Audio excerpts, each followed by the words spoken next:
Hello दोस्तों, आप सभी लोगों का हमारे YouTube चैनल श्री दर्शन पर एक बार फिर से स्वागत और अभिनंदन है। आज मैं दुर्गा वर्मा आप लोगों को कार्तिक मास के चतुर्थ अध्याय की कथा का वर्णन करने जा रही हूँ। तीसरे अध्याय तक की कथा का वीडियो हम वर्णन कर चुके हैं। यदि आपने उन वीडियो को नहीं देखा है तो प्लीज़ उन वीडियो को जाके देख लीजिए। यदि आपने मेरे चैनल को सब्सक्राइब नहीं किया है तो प्लीज़ चैनल को लाइक, सब्सक्राइब, शेयर ज़रूर कर दें। जैसा कि आपको पता है, पिछले वीडियो में देवर्षि नारद ने कथा का वर्णन करते हुए बताया कि श्री हरि विष्णु वेदों को वापस लाने के लिए सागर पुत्र शंखासुर नामक राक्षस का वध करके वेदों को वापस लाया और उसी समय से मंत्रों, बीज मंत्रों और वेदों सहित श्री हरि विष्णु जल में निवास करने की बात कही। इसके आगे की कथा हम चतुर्थ अध्याय में सुनेंगे। आइए कथा का वर्णन प्रारंभ करते हैं। देवर्षि नारद ने कहा, ऐसा कहकर भगवान विष्णु मछली का रूप धारण करके आकाश से जल में गिरे। उसी समय विंध्याचल पर्वत पर तप कर रहे महर्षि कश्यप अपनी अंजलि में जल लेकर खड़े थे। भगवान उनकी अंजलि में जा गिरे। महर्षि कश्यप ने दया करके उन्हें अपने कमंडल में रख लिया। मछली के थोड़ा बड़ा होने पर महर्षि कश्यप ने उसे कुएं में डाल दिया।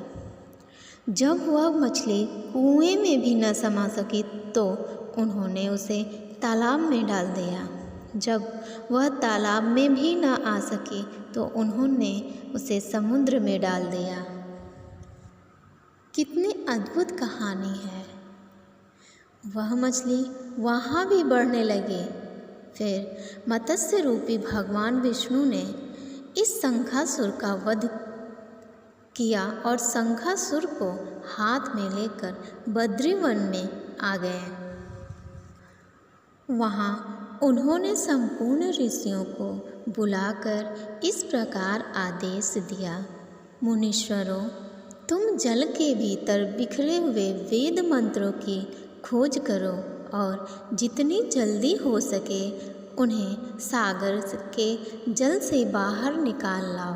तब तक मैं देवताओं के साथ प्रयाग में ठहरता हूँ। तब उन तपोबल संपन्न महर्षियों ने यज्ञ और बीजों सहित संपूर्ण वेद मंत्रों का उद्धार किया।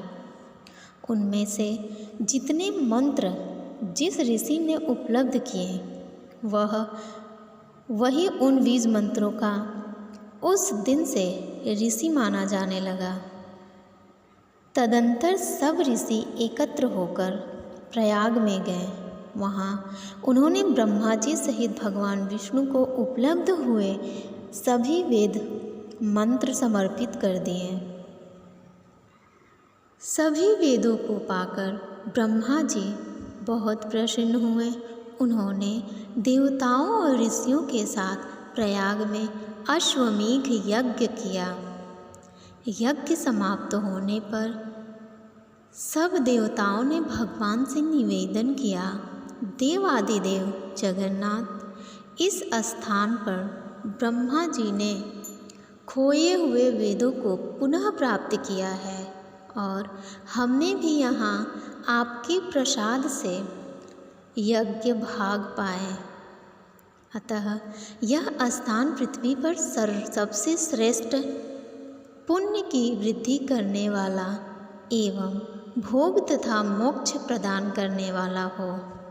साथ ही यह समय भी महापुण्यमय, ब्रह्मघाती और महापापियों की भी शुद्धि करने वाला हो तथा तय स्थान यहाँ दिए हुए दान को अक्षय बना देने वाला भी हो, यह वर दीजिए। सभी ऋषियों और देवताओं ने श्री हरि विष्णु से यह वर मांगा। ऐसा सुनने पर भगवान विष्णु बोले, देवताओं, तुमने जो कुछ कहा है वह मुझे स्वीकार है। तुम्हारी इच्छा पूर्ण हो। आज से यह स्थान ब्रह्म क्षेत्र के नाम से प्रसिद्ध होगा।